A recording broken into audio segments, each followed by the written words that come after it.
Il y a des femmes qui construisent un business, elle a construit un mouvement. Aujourd'hui, tu vas découvrir ce qui se passe quand tu changes de l'identité d'exécutante à l'identité de leader avec Olivia de Leader d'Élite. On va parler de sa vision mégalo du mouvement premium qu'elle a créé. On parle évidemment de relation à l'argent qui est implicitement corrélée avec cette identité de leader et surtout de ce shift intérieur qui change complètement la manière dont ton business grandit et dont toi, à travers lui, tu vas également grandir et apprendre. Aujourd'hui, j'ai l'honneur de recevoir Olivia Sotero et cet épisode est fait pour toi si tu stagnes aujourd'hui à 10-15 000 euros par mois et que tu veux atteindre le million. Je suis Margot Ilona, bienvenue sur Empire Minded Identity, le podcast vers un empire sain, expansif et durable. Bienvenue dans Empire Minded Identity. Aujourd'hui, on a l'honneur, la chance de recevoir Olivia Sotero, une des Empire Minded Women que j'ai aujourd'hui au micro. Je suis tellement contente que tu aies accepté l'invitation. Merci beaucoup, je suis très honorée. Ouais, très très heureuse d'être là, surtout sur ce sujet-là. Donc merci à toi pour cette invitation. Je sais que ça fait partie de ta mission. Justement, on va rentrer directement dans le vif du sujet. Olivia Sotero, tu es business mentor, multi-6 chiffres, 7 chiffres maintenant, je crois, hein, 7 chiffres et plus, sur la partie vision mégalo, parce que c'est un point qui, je pense, match beaucoup cette notion et le mindset qui se cache derrière Empire Minded, cette idée que la vision, en fait, est bien plus grande que ce qu'on ne croit ou que ce qu'est un business. J'aimerais beaucoup que tu m'en parles un peu plus de cette vision mégalo. C'est-à-dire qu'on en entend parler, tu mets en avant, mais je sais pas si tout le monde a bien conscience de ce que tu veux dire derrière tout ça. Ouais, en fait, je pense que déjà ma vision, c'est que tout est possible. Ma vision, c'est qu'on a chacun un rôle sur Terre et il n'y a pas à juger les rôles de chacun. Et moi, mon rôle, justement, c'est d'ouvrir les possibles. Voilà, dans quelques jours, c'est mon anniversaire. Donc, voilà, je suis Verseau et je suis là pour un peu disrupter les règles, mais pas le faire par comparaison ou jugement, mais tout simplement permettre à mes clientes de ressentir quelle est leur vision mégalo à elles.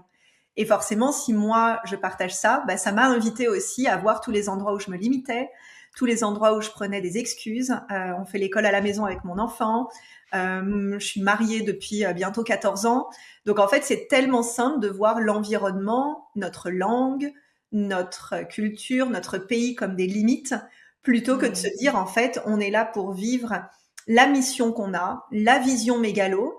Et après, en fonction de chaque être humain, bah, derrière ce mot-là, il va y avoir des choses particulières. Par exemple, moi, ma vision mégalo, c'est déjà de pouvoir boire de l'eau en Auvergne, que j'adore. Et ça fait partie de ma vision mégalo. Ça veut dire que j'ai pas besoin d'aller acheter des bouteilles d'eau parce que l'eau que je bois en Auvergne, eh bien, elle est la meilleure. Donc, tu vois, pour moi, c'est vraiment déjà un petit peu questionner et surtout permettre à mes clientes de revenir en elles et de se dire, mais en fait, c'est quoi, moi, ma vision mégalo, en fait? Exact. Revenir à soi, c'est quelque chose qui revient très souvent, hein, de toute façon que ce soit développement personnel ou développement professionnel. Revenir à soi, mais en même temps aussi s'autoriser à faire des choses qu'on ne se serait pas autorisé. C'est un peu ce que j'aime partager dans cette notion d'empire. C'est le mot qui fait un peu peur. Moi, je parle pas de l'empire Lambeau à Dubaï, mais vraiment l'empire de créer quelque chose de plus grand que soi. Je sais que toi aussi, dans le wording que tu utilises, tu parles de mouvement. Ça résonne beaucoup, ces notions-là de faire quelque chose de plus grand que soi. Dans cette notion-là, est-ce que dans la vision mégalo, il y a un peu cette partie-là d'avoir quelque chose qui est plus grand que sa fondatrice, plus grand que nous en tant que personne? Oui, parce qu'en fait, on peut pas et on n'a pas envie de le faire seul, en fait. Pour moi, derrière ce mot vision mégalo, c'est en fait comprendre que toutes les personnes qu'on va croiser, mais même voilà, à la boulangerie, au restaurant, dans la rue, nos clientes évidemment, notre équipe, nos partenaires participent à cette grande vision. Nous, on l'a reçue, on va la formaliser, on va la structurer, donc dans ce que moi j'appelle un mouvement. Et du coup, ça donne justement un cadre, mais c'est tellement plus grand que nous en fait. Et ça demande pour les femmes de lâcher le contrôle. Et c'est aussi là où j'accompagne mes clientes parce que beaucoup ont envie de contrôler. Elles contrôlent leur mari, elles contrôlent leurs enfants, elles contrôlent ce qu'on va penser d'elles, elles contrôlent les ventes, elles contrôlent leurs clientes. Et en fait, c'est vraiment de s'ouvrir et pour moi d'ouvrir son cœur, de s'ouvrir à la vie. Donc oui, il y a quelque chose aussi de très spirituel là-dedans, mais c'est vraiment en fait, plus on va vivre simplement et avec une structure pour notre business évidemment, plus on va pouvoir le faire évoluer Et c'est pour ça que je parle de mouvement et notamment de mouvement premium parce que le but, c'est pas il y a moi et tout part de moi. C'est non, il y a moi, il y a le mouvement que je crée, je suis la fondatrice de ce mouvement. Et après, en le valorisant, bah, du coup, on va pouvoir le positionner comme premium avec une marque, des offres et une rentabilité. Et voilà. C'est très pertinent dans ce que tu partages. Moi, j'entends. Alors, il y a plusieurs choses. Il y a aussi le point partenaire. Je voudrais qu'on en parle aussi de cet intérêt aussi que tu as sur la notion de partenariat, voire même collaboration. Je pense que c'est un levier qu'on n'utilise pas assez. Je sais que tu as été beaucoup dans les accompagnements anglophones et que c'est quelque chose qu'ils font davantage que nous. Je sais pas, tu me diras ce que tu en penses, mais sur cette notion-là, je pense que c'est un point très intéressant. Et il y a un autre point dont tu as partagé ici, c'est la notion de structure. Donc, on en reparlera aussi. Mais je veux bien qu'on échange sur cette notion de collaboration, partenaire, faire les choses ensemble, s'entraider, faire grandir le mouvement de quelqu'un d'autre en même temps de faire grandir le tien. Comment ça fonctionne pour toi? Comment ça t'est venu? D'où tu t'es dit à un moment, le partenariat, en fait, ça va être plus important et ça va faire partie un petit peu de ma stratégie business, en fait. Ouais. Bah, en fait, je pense que c'est vraiment concrètement réaliser que toute seule, je peux pas transformer le monde.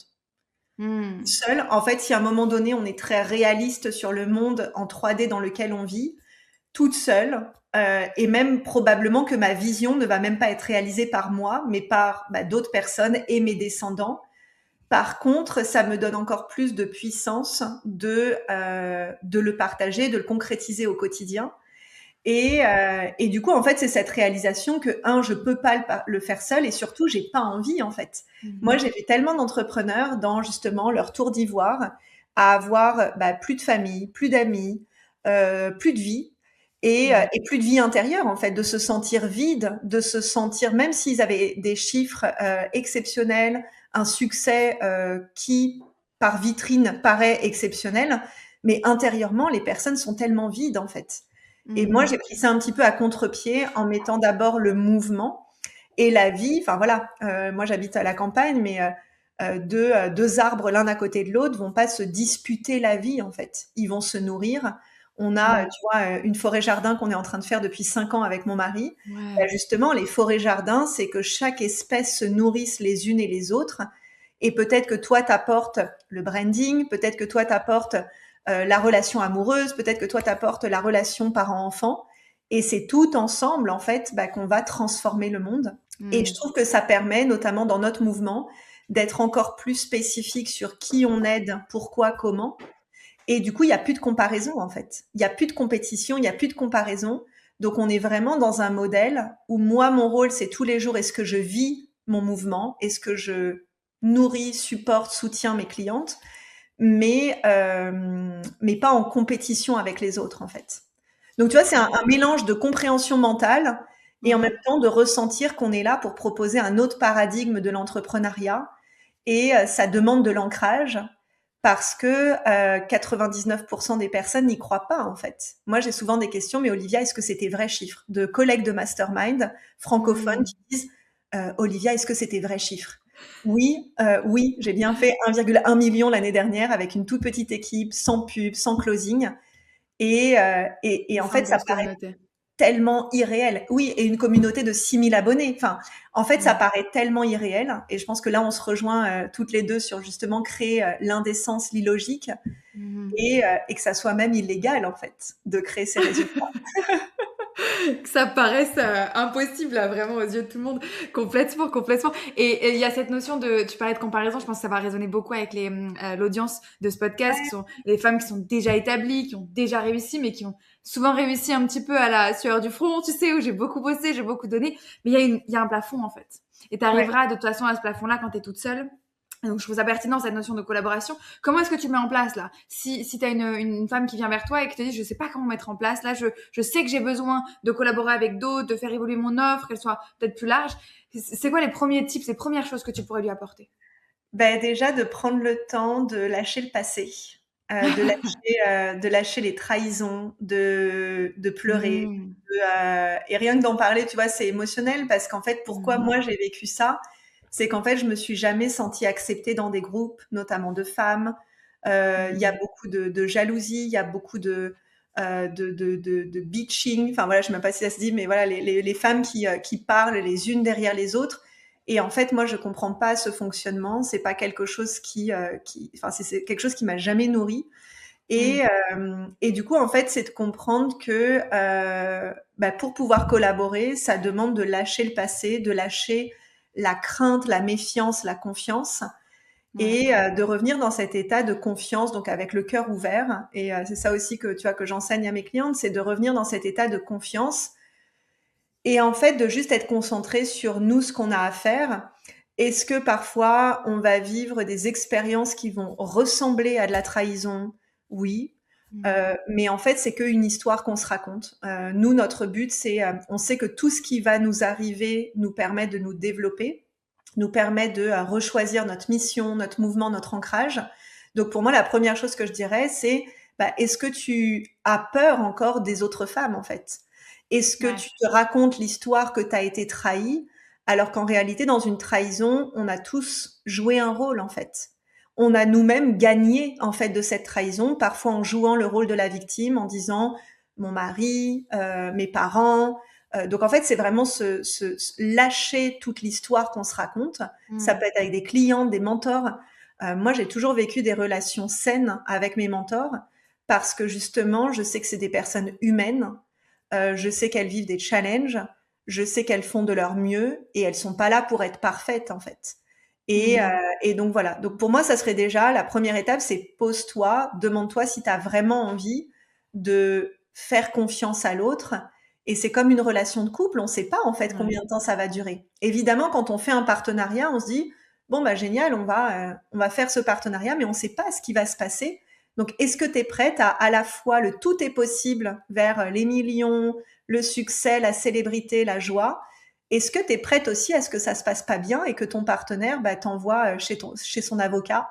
Et pour moi, c'est ça le tout est possible, c'est d'avoir un discernement que oui, tout est possible. Autant le succès, les millions, etc., autant les lettres chez l'avocat, le juge, le tribunal. Est-ce que tu es prête aux deux côtés? Est-ce que tu es prête à évoluer ou est-ce que tu es là juste pour gagner? Et dans ce cas-là, si on joue pour gagner, on gagne jamais à ce jeu-là. On finira toujours par perdre en tout cas. Il y a un petit timing. Il y a un moment où tu as l'impression que tu peux gagner, mais tu perdras toujours in fine, complètement. Ce qui me parle beaucoup dans ce que tu as mis en lumière, là, il y a la notion aussi de lâcher. Tu parlais du contrôle aussi tout à l'heure. Et oui, dans ces moments-là, c'est souvent, on est beaucoup en contrôle. On a créé quelque chose, parfois from scratch depuis le début. Et du coup, il y a un peu cette notion de je veux pas le perdre. En fait, j'ai tellement travaillé dur pour. Et je pense que pour faire grandir, pour faire évoluer ton empire, ton business plus grand que juste un seul business, donc toi, le mouvement dont tu parles, tu as besoin de lâcher certaines choses. Ouais. Et je sais que dans le business, on a l'impression parfois qu'on a lâché certaines choses parce qu'on a lâché un petit système d'acquisition, etc. Mais parfois, c'est des choses bien plus larges, bien plus grandes que ça. Et dans ce que tu dis, tu peux lâcher uniquement si tu as travaillé cette notion de confiance absolue. Et j'y crois. Et je sais que quoi qu'il arrive, ce qui m'arrive va être surtout mieux, parfois plus challengeant, mais pour du mieux en fait derrière toujours, parce qu'en effet tout est possible et on en revient à ta phrase clé. Dans tout ça, où est-ce que tu trouves la partie premium chez la fondatrice? Donc pas dans l'empire, pas dans ce que tu montres, chez la fondatrice. Comment est-ce que tu crées cette notion de premium? Eh ben en fait moi ça a été donc en effet moi j'enseigne à déployer son mouvement premium. Et en fait, moi, ça a été très... pourtant, tu vois, je viens de loin parce que j'étais... mon ancien storytelling, c'était la prof de yoga Fauché où je vendais des accompagnements à 35 € pour 4 semaines d'accompagnement WhatsApp, 7 jours sur 7 inclus. Donc, je viens de loin, en fait. Ouais. Mais en fait, quand je me suis posée sur ce que j'apportais, j'ai toujours eu de l'intégrité par rapport à mes accompagnements. J'ai toujours eu le soin d'accompagner mes clientes, de savoir aussi sortir de l'ego. J'ai toujours eu aussi l'intégrité de toujours apprendre. Moi, je suis constamment en train d'apprendre et de raffiner justement mon mentorat, mes accompagnements. Voilà. Donc du coup, en fait, à un moment donné, ce que j'avais vécu et ce que je proposais, et surtout la posture que j'ai derrière, en fait, c'est du premium. Ça veut dire que moi, j'ai jamais reproché à quelqu'un, on va dire, je suis toujours devenue ma cliente idéale. J'ai toujours pris mes responsabilités, même dans mes partenariats. Enfin, j'ai toujours pris mes responsabilités. Donc, ce cadre-là, c'est un cadre qui est safe et qui pour moi est premium. Et en fait, pour moi, j'ai toujours été dans le premium, sauf qu'à un moment donné, il y avait une dissonance avec les tarifs que je proposais, l'accès aussi que je proposais, et surtout au quotidien, je ne me voyais pas comme premium. Donc pour moi, ça a été vraiment à un moment donné une décision de, OK, en fait, je sais que c'est ça que je veux apporter aussi dans l'entrepreneuriat féminin, parce que je vois des dizaines, des centaines, des milliers de femmes investir notamment chez des mentors et dans des programmes anglophones et c'est leur rôle aussi. Mais du coup, à un moment donné, qu'est-ce qui fait qu'on va investir chez les francophones en fait? Donc tu vois, il y a un peu un côté, arrêtons de fuir la francophonie. Et oui, on a des femmes puissantes. Oui, on est pionnières. Oui, il n'y en a pas énormément. Mais justement, en fait, nourrissons cet écosystème-là. Pas contre les Américaines ou contre les anglophones ou d'autres cultures, nationalités. Mais pour moi, c'est vraiment, OK, en fait, on peut être payé comme les Américaines. Tu vois, c'est un petit peu le mantra aussi que je partage. C'est en fait, oui, tu peux être payé comme les Américaines, souvent parce que toi-même, tu as investi aussi chez d'autres. Donc, pourquoi est-ce que tu le reconnais pas chez toi? Et pour moi, ça questionne vraiment le regard qu'on a sur notre culture. Tu vois, moi, j'habite en Auvergne. Les personnes vont se dire, what? On peut faire du premium en Auvergne? Bah, évidemment, en fait. Eh oui, L'eau, l'air, la nature, c'est ça le premium. ça fait les Je paysages que tu as là-bas en plus, ton premium. Voilà, C'est sain en plus. Donc, c'est encore une fois, on en vient à ce que tu disais sur l'histoire qu'on se raconte. oui, Parce qu'en fait, exact. le premium, c'est aussi ça. C'est aussi quelle est l'histoire que tu as envie de raconter autour de tout ça. Quelles sont les valeurs sur lesquelles tu portes cette histoire-là. Ouais. Et je pense que ça résonne beaucoup sur la manière dont tu la portes. C'est pas seulement ce que tu fais, le premium, c'est tout un ensemble. Oui, et c'est comment tu vois la vie, en fait. Moi, pourquoi mes Ouais. clientes viennent me voir, c'est parce que je me réveille le matin et en fait, je savoure la chance d'être en vie. Ouais. Donc en fait, c'est vraiment ça. Oui, on peut parler de stratégie, j'adore la stratégie, mais en fait, moi, ce que j'adore, c'est me réveiller, de me dire putain, en fait, comme dans un jeu, quoi. Oh là là, on a une journée de plus pour jouer. Ouais. Et du coup, encore une fois, il y a l'eau, il y a la nature, il y a l'air, Ouais. et c'est ça pour moi le premium. Sauf que souvent, on est dans des environnements où les personnes ne se rendent même pas compte, en fait. Même Internet, en fait. Quand je vois parfois des personnes qui râlent sur les réseaux sociaux, l'algorithme, putain, c'est gratuit, en fait. C'est gratuit, c'est offert. Et en fait, tu te rends pas compte de la chance que tu as. Tu vois, cette interview, on l'a fait grâce aux réseaux Grâce. sociaux. On s'est rencontrés à un événement. Enfin, on vit dans une époque qui est merveilleuse pour créer le tout est possible Ouais. et on utilise ça comme un frein plutôt comme un tremplin. C'est beau. Je mets une pause parce que c'est beau ce que tu viens de dire. Mais c'est vrai. Et c'est comment est-ce que tu utilises aussi autour de toi les ressources que tu as et comment est-ce que tu les perçois au-delà même de les utiliser. Ce que tu viens de partager, c'est comment est-ce que je perçois toute la chance que j'ai autour de moi Ouais, de pouvoir échanger avec quelqu'un qui est parfois à l'autre bout du monde, de pouvoir ouais, avoir toutes ces chances-là. J'aime beaucoup le mot chance que tu as dit tout à l'heure. Pas parce que oui, je crois, après chacun croit ce qu'il veut, mais moi je crois qu'il y a une part de chance dans le succès, mais il y a aussi une énorme part de choix que tu fais, de ta responsabilisation, mais aussi parce que de se rendre compte, ou en tout cas de choisir l'histoire, qu'on a une chance énorme de vivre ce qu'on est en train de vivre, de partager les moments qu'on est en train de partager, c'est aussi un choix de voir cette chance-là, plutôt que de la penser acquise. ouais. Tu vois, par Je exemple, sais pas. là, le bureau où je suis, c'est un bureau que mon mari a rénové, donc on voit que c'est beau, que c'est chiadé, etc. J'ai une superbe chaise. Mais quand je suis Ouais. arrivée ici, c'était une ferme qu'on a entièrement rénovée et j'ai des photos où justement les murs sont moches, on voit les fils qui dépassent de partout, on me voit moi avec ma salle Zoom et en fait, je valorisais ça en fait. Ouais, Tu vois? bien sûr. Et en fait, pour moi, c'est ça l'écueil parfois des femmes, c'est qu'en fait, on se rend pas compte de la chance qu'on a. On a un corps, on a des yeux, on a des oreilles.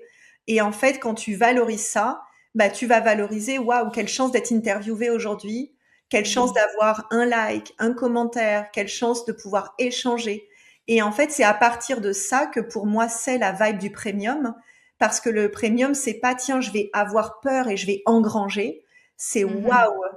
Si aujourd'hui déjà je peux impacter une personne, en fait j'ai déjà gagné.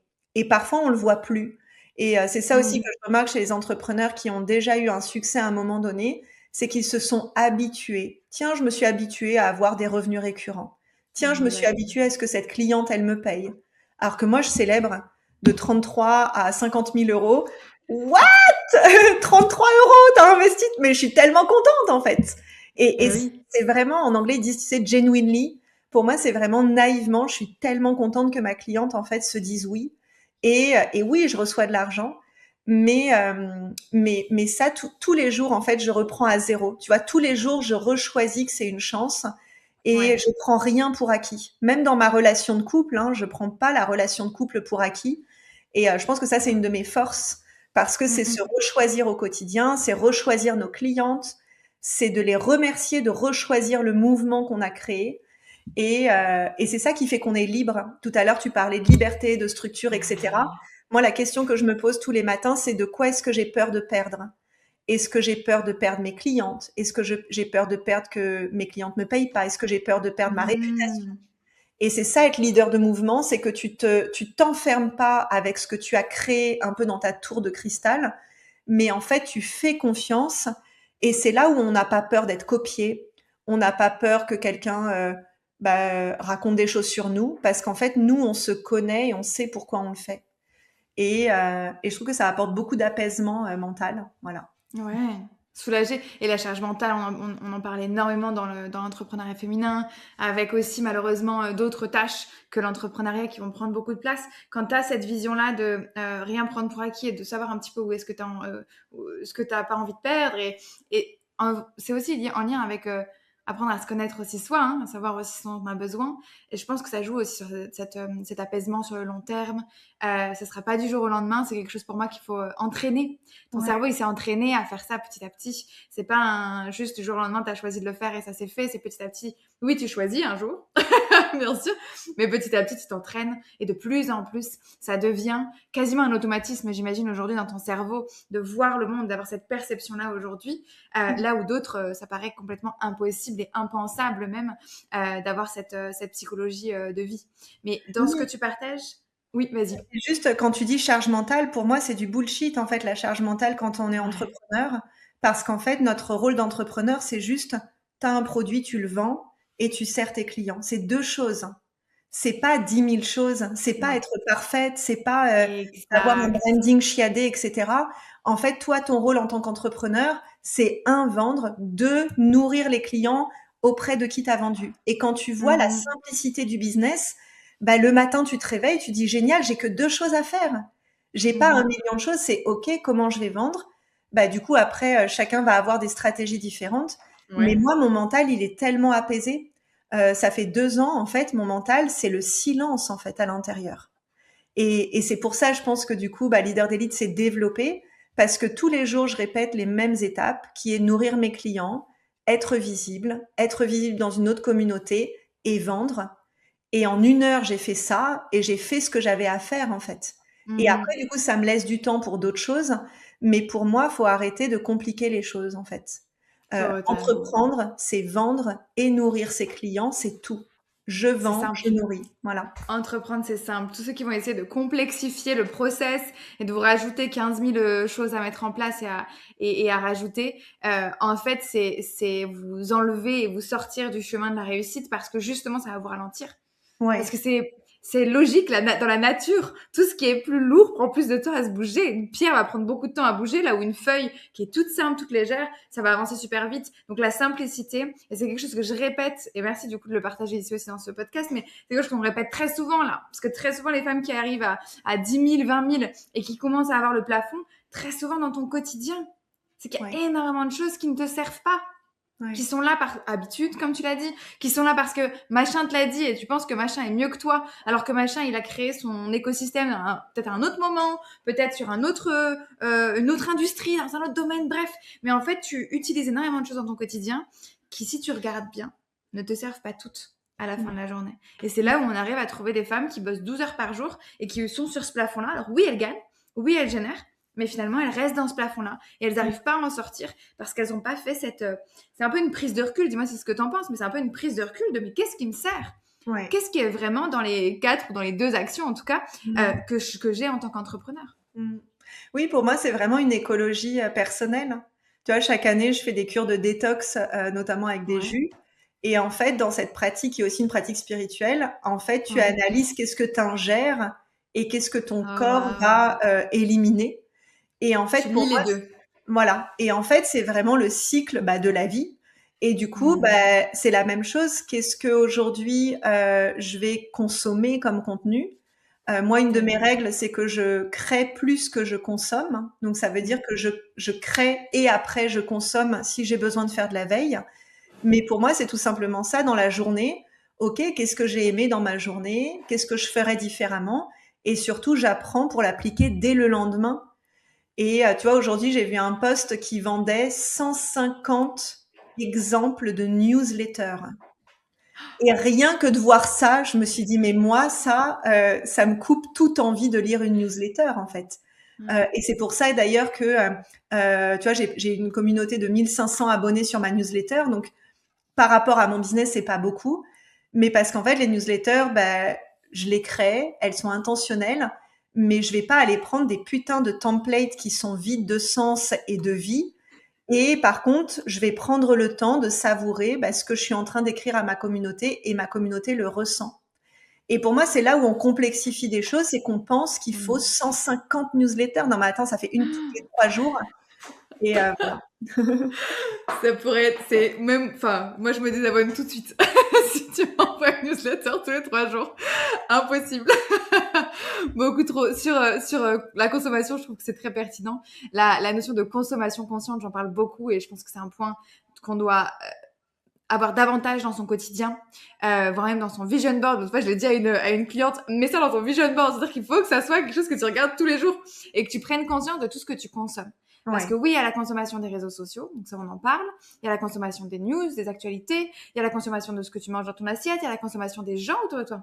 Qui Mm. sont les personnes que tu consommes et qui sont autour de toi et qui prennent de ton énergie et toi tu prends de leur énergie. En fait, la consommation consciente, elle est partout. Et donc c'est exactement ce que tu as partagé. Et la notion de conscience veut dire que des fois, il y a des choses qui sont pas tout à fait, voilà, pas, tu te rends pas forcément compte et justement, ta consommation, elle est aussi inconsciente parfois. Donc, remets dans le devant de ton cerveau, là, au niveau de la conscience et Mm. fais cette réflexion-là. Et quand tu as dit tout à l'heure, j'apprends tout le temps, je pense que c'est pas que uniquement tu apprends tout le temps, c'est aussi justement que tu cherches continuellement dans ton inconscient, qu'est-ce que je dois mettre en surface pour apprendre d'autres choses qui me Mm. seront utiles et qui seront intéressantes à mon évolution, pour moi et pour mon mouvement. Mais l'apprentissage seul, de se dire, ah ben, je veux consommer plein de choses, apprendre plein de choses, en fait, ça peut aussi te fatiguer, ça peut aussi te sortir un petit peu et t'as l'impression que t'as appris plein de choses, mais en fait, ça t'amène nulle part. Ça te fait Mm. évoluer nulle part. Ouais. Je veux comprendre un point, parce que je sais que tout le monde veut le comprendre aussi.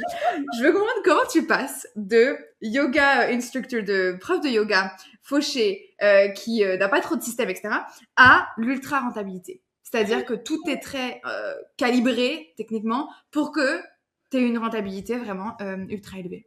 Ouais. Alors, c'est Qu'est-ce arrivé qui se passe entre ce temps-là? c'est pas arrivé du jour au lendemain. Ça a été justement beaucoup d'essais, d'apprentissage. Ok. Déjà, ça a été aussi de m'entourer de personnes où je me disais, mais what the fuck, qu'est-ce qu'elles sont en train de créer en fait? Et moi, je suis toujours restée, tu vois, au moins 2 ans, 3 ans, 4 ans chez l'univers de mes mentors. Pourquoi? Parce que même une année, t'as pas le temps de découvrir vraiment l'univers de quelqu'un, d'apprendre à ses côtés et de comprendre qu'il y a la leader et que justement, il y a le mouvement d'un côté, la communauté, etc. Donc pour moi, en fait, ça a été vraiment une prise de recul, notamment en 2023, d'observer tout ce que j'avais vécu depuis 2019. Donc mon entreprise a été créée le 14 février 2019, donc on va fêter là ces 7 ans. Et en fait, Wow. c'est de prendre le recul et de se dire, OK, il y a des choses auxquelles j'adhère, il y a des choses auxquelles j'adhère pas, mais qu'est-ce que moi je veux apporter? Donc tu vois, il y a vraiment cette posture de leader qui vient apporter quelque chose de nouveau au marché. Donc ça veut dire qu'on prend du recul, comme tu le disais tout à l'heure, sur le marché, sur l'industrie. Et en fait, moi, ce que je vois, c'est que justement, il y a des personnes qui consomment, qui valorisent pas, qui sont jamais contentes. Et puis, il y a des personnes qui se retrouvent un petit peu seules. Alors, pas dans ce podcast, heureusement, mais où on a une vie, on a une vision de la vie qui est autre et on se retrouve pas. Et moi, par exemple, ce que je retrouvais pas, c'était un endroit francophone, ambitieux et en même temps simple. Donc, quand j'appelle simple, c'est entouré de la nature. Et du coup, je me suis dit, tiens, je vais créer ça. Donc, ça m'a demandé depuis le 1er janvier 2024 de vraiment, en fait, ce que j'appelle build up, c'est que j'ai vraiment vu à long terme ce que j'allais apporter dans l'industrie. Donc, ça fait sens aussi avec la notion d'empire. Ça fait sens aussi avec la notion de mouvement. C'est, moi, j'ai envie d'apporter quelque chose de nouveau dans l'industrie. Et je vais pas le faire pour ma petite personne, comme tu le disais au début de l'interview. Mais en fait, je vais le faire parce que c'est ça où je pense que l'industrie, on doit amener cette industrie vers cette étape-là. Donc en fait, ça a été vraiment arrêter aussi de se regarder le nombril et plutôt de se dire qu'est-ce que moi je pense qu'on a besoin d'apporter dans l'industrie. Moi, je pense qu'on a besoin de silence, on a besoin de profondeur, on a besoin de réel échange, on a besoin d'arrêter de consommer, on a besoin d'avoir conscience de notre ego et après juste de passer à l'action. Donc du coup, depuis 2024, j'ai énormément de mes accompagnements où il n'y a pas de télégramme, où il y a un rendez-vous par mois ou un rendez-vous par semaine en fonction de l'accompagnement. Less is more. Et c'est comme justement les marques premium, c'est que quand tu vas venir, déjà ça dure 1 heure, ça dure pas 4 heures, c'est 1 heure. Du coup, chaque personne est intentionnelle, chaque personne va écouter, chaque personne va avoir préparé ses questions. Et pour moi, c'est ça dont on a besoin. Mais attention, c'est pas aller dans la perfection non plus. Et c'est pour ça aussi que mon business est vivant. C'est en fait, on vit cette vie-là, elle est déjà parfaite. Et voilà. Donc, ce que j'ai créé, finalement, le gros chiffre, ça a été d'assumer une méthode d'accompagnement qui est stable, qui est durable et de toujours, en fait, répéter la même chose. Depuis quasiment 2-3 ans, je répète la même chose, en fait. Et toutes les personnes qui m'ont dit, Olivia, tu répètes la même chose et qui étaient pas contentes par rapport à ça sont parties.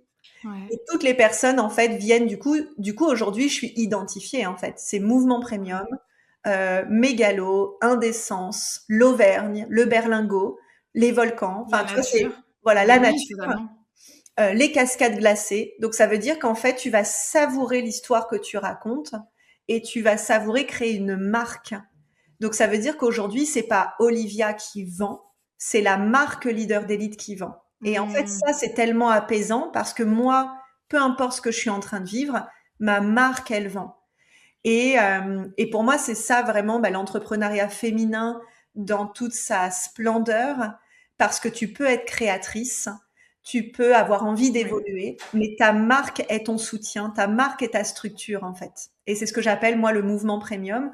Et voilà, donc toi en tant que leader, voilà, t'explores plein de choses, mais ton mouvement, il est stable.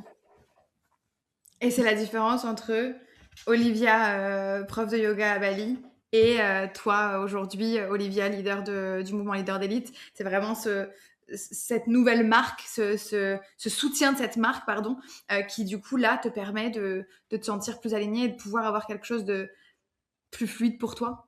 Oui, je pense que c'est vraiment qu'est-ce que j'ai envie d'apporter au marché. Tu vois, quel est le rôle que moi, en tant que leader, quel est le rôle que ma marque apporte au monde, en fait. Ouais, Alors on que, une vision. voilà. Alors, la Olivia, j'adore parce que la Olivia Yoga Fauché, c'était la plus courageuse. Elle a fait ses premiers lives, ses premières masterclass, ses premiers posts. Donc, elle était tellement courageuse, hein. Et parfois, en 2023, j'ai perdu ce courage, tu vois. Donc, elle m'a beaucoup inspirée, la prof de Yoga Fauché. Donc, je la remercie parce que sinon, je serais pas là aujourd'hui. Mais par contre, la différence, c'est la dimension. Tu sais, tu parlais au début de l'ambition du côté mégalo. C'est quelle est la dimension? Est-ce que je veux, et c'est pas péjoratif, est-ce que je veux juste un petit business de coaching qui va me permettre de payer mes factures? C'était ça au départ. Ou est-ce que je veux impacter le monde? Et l'ultra rentabilité, elle est nécessaire pour que moi, je puisse me payer. Mon business, c'est le seul revenu de notre famille depuis 5 ans. Donc, en fait, j'ai pas eu le choix que ça soit ultra rentable. Tu vois, j'ai jamais eu d'allocation pendant que j'étais entrepreneur. J'ai pas d'aide, j'ai pas de loyer, j'ai pas de rente. J'avais quelques économies, mais en fait, j'ai pas le choix que ça fonctionne. Et aujourd'hui, pour moi, choisir le premium, c'est choisir la durabilité. Parce que souvent, dans le non-premium, il y a le manque, il y a les postures d'ego, il y a les postures de victime, il y a les postures voilà, je veux toujours plus, en fait. Plutôt que de savourer ce qui est là. Et du coup, la vente est pas la même et les clientes qu'on touche sont pas les mêmes. Totalement. On pourrait en parler pendant des heures. Là, j'ai envie de te poser juste une petite question Ouais. sur une dernière thématique qui est la relation à l'argent. Ouais. Je sais que tu as eu une grande évolution. Là, il y a des gros chiffres que tu partages et que tu mets en avant. Je sais que ça peut, que tout le monde ne le partage pas, mais toi, c'est quelque chose que tu partages. Quel a été ton ressenti? J'ai envie de parler à Olivia, là, et pas la leader de mouvement. Quel a été ton ressenti quand, du coup, tu as passé le million sur l'année dernière? En fait, c'était fou parce que c'était tellement une évidence. En fait, c'est que du coup, moi, j'ai pas d'émotionnel par rapport à ça. En fait, c'est juste une évidence pour l'impact que j'ai aujourd'hui et l'impact que je veux continuer d'avoir. Et un jour, on célébrera les 10 et après les 100 millions. En fait, c'est que c'est juste une évidence par rapport à l'impact que je veux avoir. Et surtout, c'est mon mouvement qui vit ça, c'est pas Olivia. Par contre, je vois, et j'y réfléchi encore ce matin, je souriais, il y a tellement de personnes qui confondent ça parce qu'il n'y a pas beaucoup d'entrepreneurs. Par exemple, parmi les députés en France, il n'y a aucun entrepreneur. Donc, ça veut dire qu'en France, être entrepreneur, partager d'argent, on a l'impression parfois que c'est Olivia qui a les 1,1 million. Non, c'est mon entreprise. Et puis, il y a les taxes, il y a les impôts, il y a moi, tous les partenaires que je paye à l'heure. Voilà, donc il y a une équipe. Et en fait, ce qui a été important pour moi, c'est de comprendre toutes les projections que ma famille, mes amis, mes clientes, mon équipe pouvaient avoir et d'être pédagogue en fait. Notre rôle de leader, c'est vraiment d'être pédagogue, de pas prendre les choses personnellement, de comprendre que ça va déranger et de comprendre de pas être comprise en fait. Enfin, de comprendre pourquoi on n'est pas comprise parce qu'on est pionnière. Et c'est pour ça que je parle autant d'argent, un peu comme Harry Potter et Voldemort. Harry Potter, c'est le seul à parler de Voldemort. Parce que quand on a peur de quelque chose, c'est là où il y a du pouvoir sur nous, en fait. Moi, j'ai une relation qui est saine par rapport à l'argent. J'ai développé justement cette relation saine ces 6 dernières années parce que je voyais bien que j'avais pas une relation saine, en fait. Donc, pour moi, ça demande beaucoup d'intégrité, justement, de se dire, où est-ce que j'ai envie d'aller? Et je vais m'amuser à aller dans cette vision-là. Merci. Dernière question, et on clôture ce podcast, c'est merveilleux. Selon toi, qu'est-ce qu'une femme empower-minded ne peut plus se permettre de tolérer? D'être entourée de personnes qui ne désirent pas son succès. Tes amis, ta famille, tes clients, tes mentors, tes coachs, tes collègues, tes business besties. En fait, aujourd'hui, d'être entouré par des personnes qui vont subtilement te rabaisser et ne pas désirer ton succès, c'est hors de question. Et tu vois, moi, c'est vraiment un partage que j'ai fait depuis 2024, donc ça va bientôt faire 2 ans. J'ai dit, si tu es une cliente et que tu ne désires pas mon succès, tu ne viens pas, en fait. Pourquoi? Parce que subtilement, et les femmes, on est très manipulatrices par rapport à ça, on va pouvoir dire exactement la chose qui va faire mal à quelqu'un. On va pouvoir lui dire exactement la chose qui va lui faire mal. Et ça, c'est hors de question dans les nouvelles normes que je partage dans ce mouvement premium. Non, on est là pour avoir réellement envie du succès de chacune et d'accueillir les challenges que tout ça va comporter. Et voilà. Donc pour toutes les auditrices et pour toutes les femmes aujourd'hui, en fait, faites du tri dans vos relations. Soyez très au clair sur quelle cliente vous voulez intégrer et de prendre conscience que votre temps est précieux, en fait. Merveilleux et tellement vrai. Sur la notion de tolérance, cette notion d'environnement, les personnes qui nous entourent ont un impact tellement énorme sur l'énergie aussi qu'on va dégager, l'aura qu'on va avoir. On parle un peu de magnétisme dans le podcast. Et cette notion-là de qu'est-ce que tu vas dégager, il y a un impact énorme avec les personnes avec lesquelles tu restes et avec lesquelles tu as le plus souvent autour de toi. Et tes clients, si tu bosses, si tu as des moments récurrents avec eux, souvent tes clients, c'est quasiment les personnes que tu vois le plus souvent. C'est un peu comme le travail, tu sais, on dit tu restes beaucoup dans ton taf salarié, donc fais attention, choisis le bien. Là, c'est un peu la même chose avec les clients. Les clients, c'est parfois les personnes que tu vois le plus. Donc, fais aussi ce choix-là et tolère aussi, filtre les clients que tu vas avoir. C'était merveilleux. Merci infiniment, Olivia, pour ton partage. On peut te retrouver sur les réseaux, sur Instagram, j'imagine, ailleurs. Tu as d'autres endroits où on peut te retrouver? Eh bien, on peut me retrouver donc sur les réseaux Leader d'Élite ou Olivia-Sautereau. J'ai aussi mes 2 sites internet, Olivia Sautereau et Leader d'Élite. Et après, les événements que je peux organiser, que ce soit en présentiel pour le programme Mouvement Premium et mon Master Queen, et la grosse immersion que j'organise début novembre 2026 dans les volcans d'Auvergne, justement. Et je serai très heureuse de vous accueillir. Ça va être merveilleux, j'ai hâte de découvrir ça. Merci infiniment, Olivia. Merci infiniment à toi. Je suis Margot Ilona, bienvenue sur Empire Minded Identity, le podcast vers un empire sain, expansif et durable.